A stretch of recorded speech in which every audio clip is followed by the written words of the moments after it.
बुद्धिमान मंत्री। एक बार की बात है, एक रियासत के मंत्री ने राजा को अपनी बेटी के विवाह समारोह में निमंत्रित किया। जब राजा अपने परिवार के साथ विवाह समारोह में पहुंचा तो मंत्री उन्हें सम्मानपूर्वक विशिष्ट आसन पर बैठाने ले गए। तो मंत्री यह देखकर बहुत लज्जित हुआ कि एक सफाईकर्मी वहां बैठा हुआ था।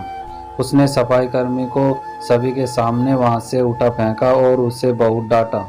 सफाईकर्मी ने बहुत अपमानित महसूस किया और बदला लेने की योजना बनाने लगा। अगले दिन सुबह जब वह राजा का कक्ष साफ कर रहा था तभी वहां जानबूझकर बड़बड़ाया, राजा कितने नादान हैं, उन्हें यह पता ही नहीं कि रानी और मंत्री के बीच क्या चल रहा है।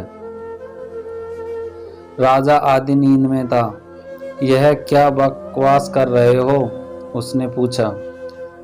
महाराज, मैं पूरी रात सो नहीं पाया, मैं तो नींद में बड़बड़ा रहा था, सफाईकर्मी जवाब में बोला।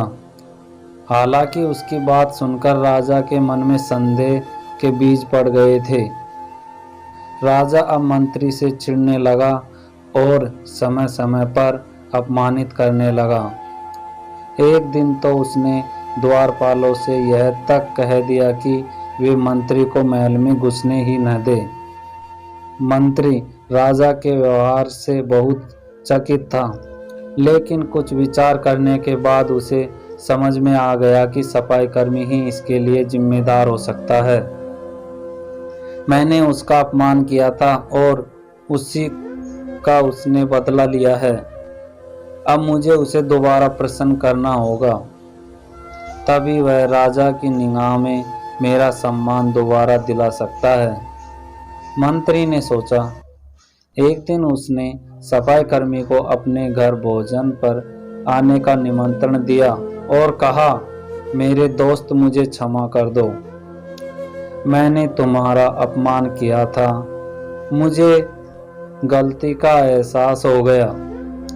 इन सुंदर कपड़ों का उपहार के रूप में ग्रहण करो, चलो मेरे साथ भोजन करो। सफाईकर्मी प्रसन्न हो गया। वह सोचने लगा, मंत्री तो अच्छा आदमी है, मैंने ही उस दिन गलती कर दी थी। अब सफाईकर्मी प्रसन्न था और प्रयास करने लगा कि मंत्री के बारे में राजा की धारणा बदल जाए। एक बार जब वह राजा के कक्ष में गया तो राजा सो रहा था। वह बड़बड़ाने लगा, अरे राजा का तो दासी के साथ प्रेम संबंध है।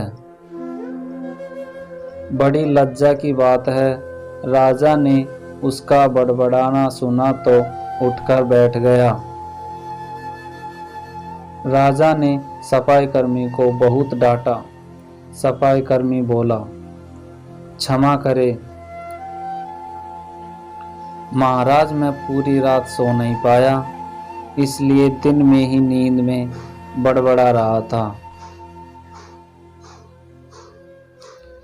राजा को अपनी गलती समझ में आ गई। इस तरह की अफवाह के चक्कर में आकर उसने अपने बहुत अच्छे सलाहकार की अनदेखी शुरू कर दी थी। राजा ने मंत्री को बुलाया और दोनों फिर से मित्र बन गए।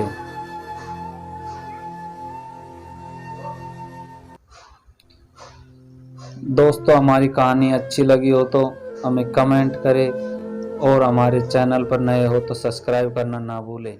धन्यवाद।